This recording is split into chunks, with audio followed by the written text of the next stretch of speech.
todos. Y bueno, en primer lugar, muchas gracias por volver a dedicar unos minutitos a escuchar Ideas al Bazar. En esta ocasión, pues vamos con un episodio que hemos titulado Hipotecas.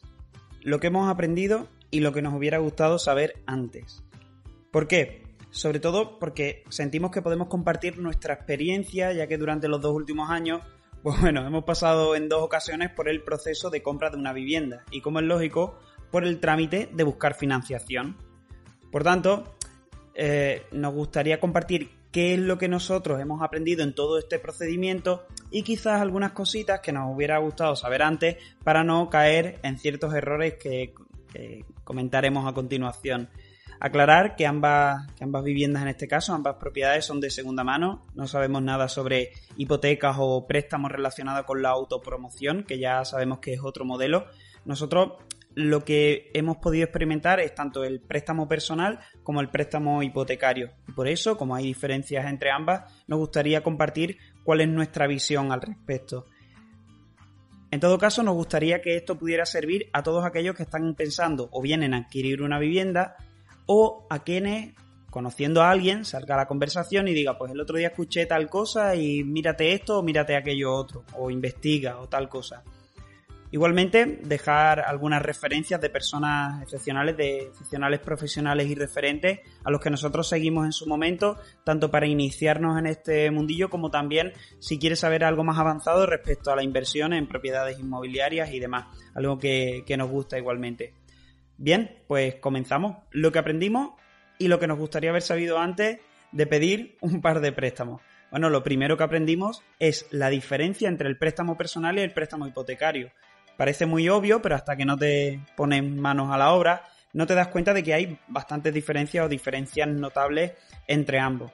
Básicamente, y sin meternos en teoría y leer una definición, algo que podemos hacer yendo a internet, básicamente el préstamo hipotecario está vinculado a un inmueble, mientras que el préstamo personal te lo puede facilitar una entidad bancaria o cualquier prestamista para que tú lo utilices en lo que tú quieras. Es decir, no te pueden dar una hipoteca para que te compres un coche. Esto que puede parecer muy obvio, nosotros, pues yo antes de embarcarme en la primera vivienda, pues no lo sabía. El préstamo hipotecario también tiene algunos matices respecto al préstamo personal, y es que tiene un mayor plazo de devolución, algo que es obvio porque normalmente ese inmueble suele tener un precio más alto.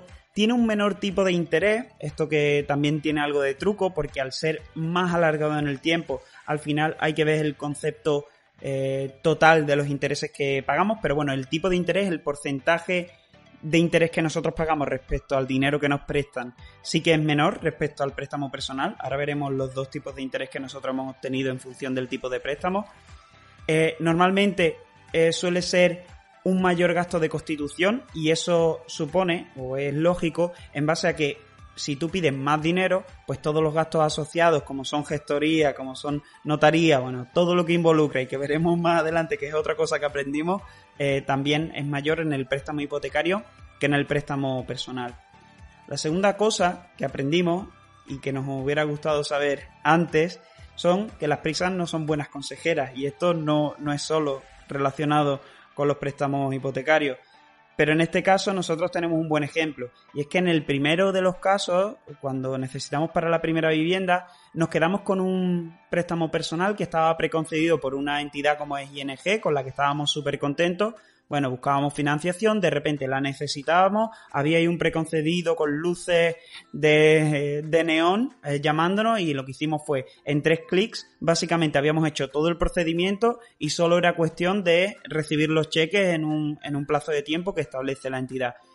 ¿Qué es lo que hubiéramos podido hacer? Pues bueno, hubiéramos podido comparar, negociar con otras entidades, buscar otras opciones. Nosotros ni siquiera valoramos otras opciones, entonces en su momento no supimos si pudiéramos haber cogido mejores condiciones. En cualquier caso, nosotros el TAE que cogimos del 2,99 parece que no fue mal negocio al, investigar un poco a posteriori, que ya no servía mucho, pero sí que lo hicimos. Bien, pues nuestro préstamo personal, el primero, a unos 55.000 euros, que fue lo que solicitamos, 50.000 euros aproximadamente. El TAE que tuvimos que pagar es de un 2,99%, tasa anual equivalente. Posteriormente explicaremos cuál es la diferencia entre TAE y TIN.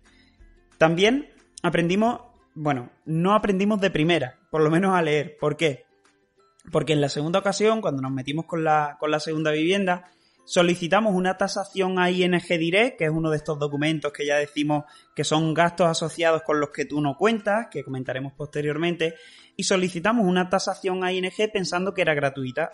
Nosotros habíamos pensado que los bancos estaban obligados a dar esa tasación de forma gratuita, pero resulta que es gratuita solo si te quedas con el préstamo que ellos te ofrecen. Si tú sacas la hipoteca con ese banco, el precio de la tasación se reduce del montante que tú tengas que devolver. En este caso, pues bueno, afortunadamente hicimos la tasación con ING, no obtuvimos o no hicimos finalmente el préstamo hipotecario con ING, simplemente pagamos la tasación, pero esta sí que sirvió para la otra entidad. Es decir, la otra entidad pudo dar validez a ese certificado que, bueno, que va firmado por un tasador y es bastante legal y no hubo problemas. Pero podíamos haber leído, ¿por qué no?, las condiciones antes de solicitar una tasación tan rápido. Esto es lo que tiene ING. Son buenos, pero te ponen todos los botoncitos muy cerca y al final muchas veces solicitamos procedimientos con los que no sabemos si hemos leído todo detenidamente.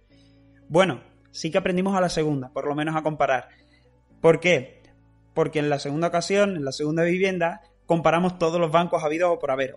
Por lo menos nosotros consideramos que fueron bastantes. A nivel online nos fuimos con ING, pedimos también a Bankinter, Evo Banco, que pertenece a Bankinter, a Coin, que pertenece a Bankinter, a Openbank, que entre comillas pertenece al Santander, a Housify incluso. Housify es una página web que básicamente te pone diferentes viviendas o propiedades que tú puedes alquilar o comprar, pero también tiene un servicio de búsqueda de financiación. Pues contactamos con ellos amablemente nos ofrecieron un servicio, te cobran un precio únicamente en caso de que tú obtengas la financiación con una de las entidades bancarias con los que ellos negocian. Ellos tienen precios especiales e incluso ellos nos consiguieron una serie de condiciones con el banco Cuchabank. No sé si pronuncio bien, bueno, Cucha creo que se llama. Y la verdad es que bastante contento. A nivel físico, preguntamos en La Caixa, en Sabadell, Cajamar, BBVA, Santander y Targobank. Vale. En cuarto o en quinto lugar también aprendimos que a los bancos online les queda un poquito para poder igualar a los bancos físicos, al menos en la oferta hipotecaria. Y que conste que, repetimos, somos y fuimos muy felices con ING, estamos tremendamente contentos con Openbank, pero la atención que nosotros sentimos que hemos recibido, sobre todo en todo lo relativo a la negociación de esta hipoteca o a la solicitud, deja mucho que desear con entidades online, mencionando especialmente el trato que recibimos de Evo Banco y de Coin. 1000 llamadas. Bueno, en Evo Banco en particular veíamos, como comentábamos anteriormente, esas luces de neón de 1,50 TAE fijo. Solicita tu tu estimación de hipoteca sin ningún tipo de compromiso. Hacemos la estimación online, todo perfecto. No te llaman nunca, 25, 30 días esperando, un contrato de arras ya firmado con una señal ya dada. Teníamos que llamar nosotros, no sé. Pienso que alguien que quiere de verdad ofrecer financiación, si es su negocio, mal van si ese es el negocio que quieren ver prosperar. Pero bueno, entendemos que fue Navidades, diciembre de 2019, si no recuerdo mal, y bueno, entendemos que igual por las fechas no tenían los suficientes agentes disponibles para poder realizar todo esto. De camino, y ya vista la diferencia entre los bancos online, también nos dimos cuenta de que de la simulación al hecho hay un trecho. Y es decir, el papel como una tasación online o como una simulación de hipoteca online es una cosa y después hay que pasar por el tribunal. Es decir, tú haces una simulación, después te llaman, te hacen un pequeño estudio un poquito más profundo que esa simulación, pero después cuando llega a entregar toda la documentación que analizan en profundidad, que se manda a un tribunal a Madrid o a un digamos, equipo que es capaz de valorar si eres apto para obtener esa financiación, y eso en España como en el resto del mundo se ha complicado en los últimos tiempos, y de la simulación a la aprobación hay un trecho bastante grande. Hilando con lo anterior, también nos dimos cuenta de que hay una diferencia y grande entre empleado público y funcionario. y que los bancos se pirran por los segundos, por los funcionarios, y que las declaraciones del IRPF no sirven a la hora de solicitar una hipoteca. Yo iba muy feliz, en una de las primeras reuniones con uno de los banqueros, nos preguntaban qué situación laboral teníamos, y yo mencionaba que mi mujer era funcionaria, porque yo pensaba que por el simple hecho de trabajar para una entidad pública o para una empresa pública, tú ya eres funcionario. No, resulta que eres empleado público, pero si eres fijo discontinuo, o si tienes un contrato temporal, o en cualquier caso, si no tienes un puesto de funcionario fijo, el banco se va a fijar en el tipo de contrato que tengas y no va a tener en cuenta el IRPF. ¿Y por qué lo digo? Porque en principio nos daban más la hipoteca por mi tipo de contrato, que es un contrato fijo, pero en cualquier momento puede desaparecer, y sin embargo ella, que tiene bastante mayor declaración en el IRPF que yo en los últimos 5 años, no lo tenían en cuenta, y de hecho nos decían que ella era, entre comillas, un lastre para la aprobación, o sí, para que tuviéramos buen caché a la hora de que nos aprobaran esa hipoteca. Bueno, cosa que nos resultaba tremendamente curiosa, pero hay que saberlo. Empleado público no es lo mismo que funcionario, y los bancos se pirran por los funcionarios. Los empleados públicos no le importan tanto como los anteriores. También, con toda la negociación, nos dimos cuenta de que existe una diferencia entre hipoteca fija, variable y mixta. De nuevo, sin entrar en definiciones, teoría y meternos a abrir el libro, porque eso se puede consultar en internet. Básicamente, en las hipotecas variables, el interés es igual al Euribor más el diferencial que te aplique el banco. Es decir, cómo está el Euribor, que en este caso está en negativo, o sigue bajando, o sigue estando por los suelos, es decir, 0 en este caso, y el diferencial que te aplica el banco. En este caso, en la mayoría de las ocasiones, a nosotros nos ponían 1,35 a 1,37, y la mixta es, a mi parecer, o creí entender bien, es que tú obtienes una variable, pero en caso de que el Euribor subiera mucho, ellos te compensan y te bajan su diferencial. O así más o menos lo iban gestionando. Creo que Openbank tenía una propuesta de este tipo mixta, y Bankinter también nos lo ofreció. En cualquier caso, nosotros hemos tirado por la fija siempre, lo teníamos claro. Creemos que a largo plazo, cuando solicitas una hipoteca de 20 o 30 años, tienes que ser prudente. Nunca sabes lo que va a pasar con la especulación de ese Euribor. Y en este caso nosotros lo teníamos bastante claro. Más cositas que aprendimos. Los conceptos TIN, tipo de interés nominal, y TAE, tasa anual equivalente. De nuevo, abrimos y cerramos el libro rápido. El tipo de interés nominal, que yo pensaba que era el TAE pero del primer año, negativo, eso es el TINI, o el tipo de interés nominal que te aplican a nivel inicial el primer año. Resulta que el tipo de interés nominal es el interés que te cobra el banco por prestarte el dinero, pero ahí no mete comisiones, gastos de operación, frecuencia de pago, método francés, todo ese tipo de cosas. Así que con lo que nos tenemos que quedar es que básicamente cuando comparemos ofertas que nos den diferentes entidades bancarias, tenemos que mirar el TAE, que es el coste real, es decir, es el porcentaje real de interés que vamos a pagar por el dinero que estamos solicitando. Relacionado con el TAE, depende muchísimo de los productos vinculados. Nosotros al principio buscábamos un TAE que no tuviera ningún producto vinculado, y eso no existe, o no existe un buen TAE sin productos vinculados, o nosotros por lo menos no lo encontramos. Bonifican cosas como la nómina o domiciliar en recibo, pero sobre todo bonifica el seguro del hogar y el seguro de vida obligatorio. Claro, al final, teniendo en cuenta de que nuestro ejemplo, por ejemplo, nosotros teníamos un 2,5 de TAE, y que con todas las bonificaciones se ponía en el 1,5 a la hora de pedir tanto dinero, pues te conviene, porque si al final, si tú pides una hipoteca y necesitas un seguro de vida obligatorio, vas a necesitar un seguro de hogar, y al final necesitas un banco en el que domiciliar tu nómina y domiciliar ciertos recibos, ¿qué más da que ese sea el nuevo banco de la hipoteca, que además te bonifica en un 1% el tipo de interés por el dinero que vas a pagar? Pues al final, ¿qué es lo que hace? Pues sacas todos los productos vinculados, o al menos todos los que te interesen. Como digo, nosotros los 4 productos, nómina, recibo, seguro del hogar y seguro de vida, los tenemos aquí. Bueno, una de las nóminas no. Una de las nóminas nos dijeron que no hacía falta, y una de las nóminas la dejamos en otro banco. Relacionado un poco, saliendo ya o entrando en la compra de la vivienda, te aprueban la hipoteca, espectacular, ya tengo el precio de mi vivienda. no sé, ejemplo, 150.000 euros. Pero tú no cuentas con que hay gastos que son bastante importantes y cuando nosotros miramos el precio de la vivienda pensamos que el precio de la vivienda es el que tiene en esa página web o en Idealista o en Fotocasa. Después te vienen 900 euros de notaría, 400 euros del registro de la propiedad, 300 euros de la gestoría por gestionarte, pues no sé, este registro de la propiedad y también el ingreso del ITP.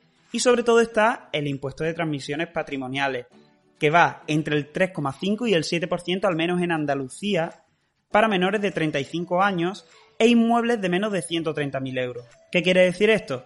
Que tú solo vas a pagar el 3,5% si tu vivienda, o la vivienda que compras, vale menos de 130.000 euros y si tienes menos de 35 años. Si no, pensemos que, por ejemplo, una vivienda de 200.000 euros, que no es nada descabellado, al 7%, estamos hablando de mucho dinero. Estamos hablando de casi 20.000 euros, digamos 16.000 euros, solo de ITP.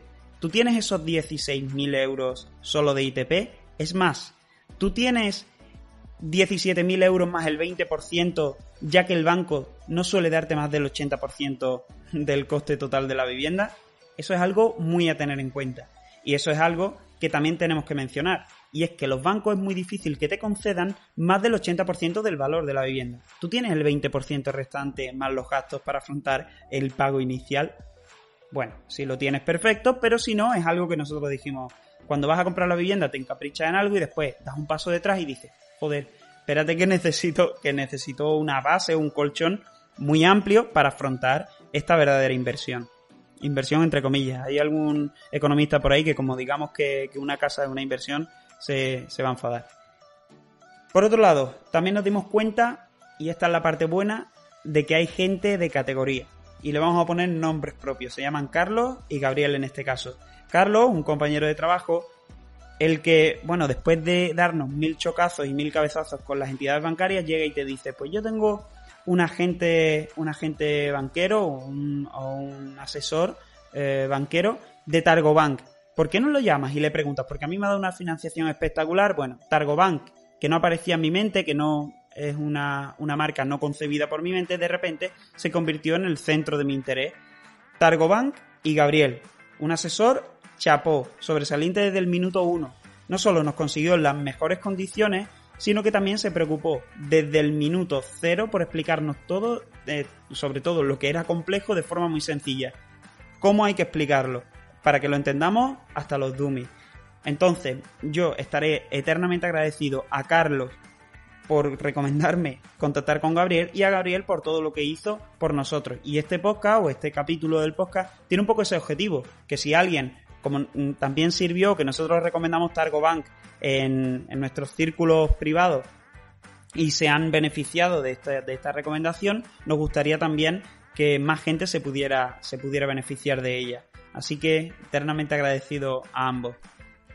Más cositas, que hay blogs, foros y fuentes de información realmente buenas al respecto. Para iniciarse, yo recomendaría Rankia, el blog de Rankia, Help My Cash y el blog de Fintonic. Fintonic un poquito más metido en intereses de que te quieren dar financiación y demás, pero bueno, en cualquier caso, bastante neutro para ser una marca también que te ofrece financiación.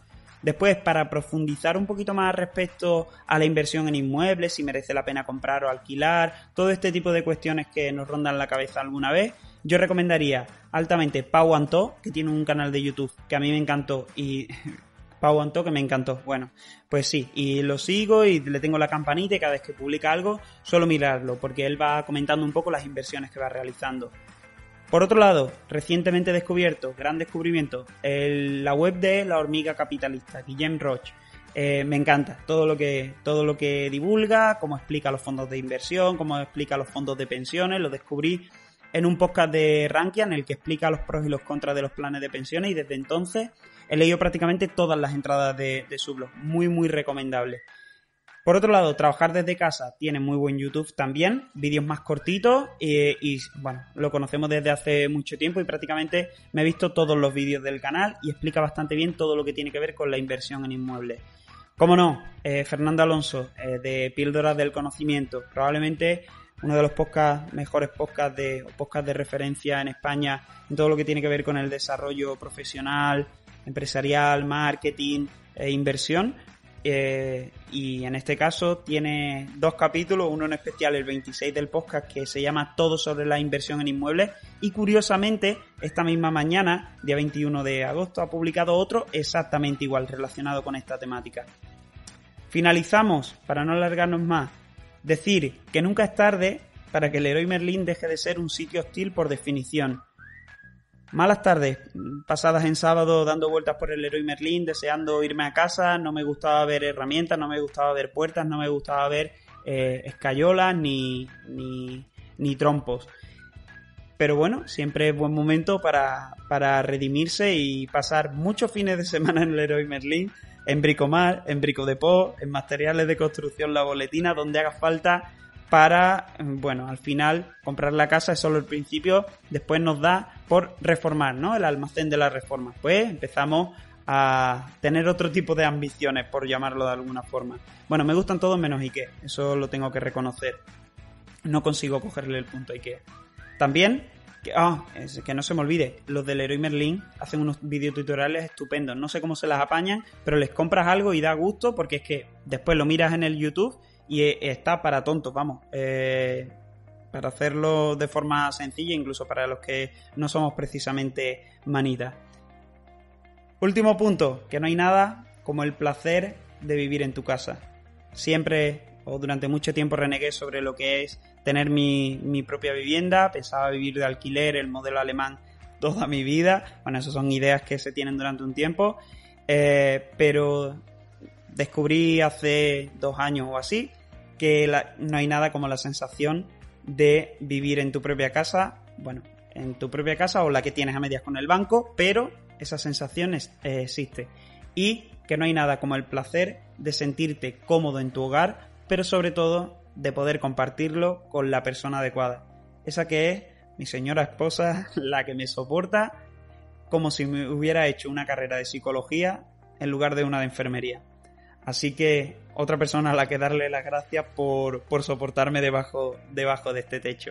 Sin más, se despide este episodio dedicado a los préstamos, a la hipoteca y un poco a la inversión inmobiliaria. Espero que haya gustado, espero que sirva y os mando un fuerte abrazo.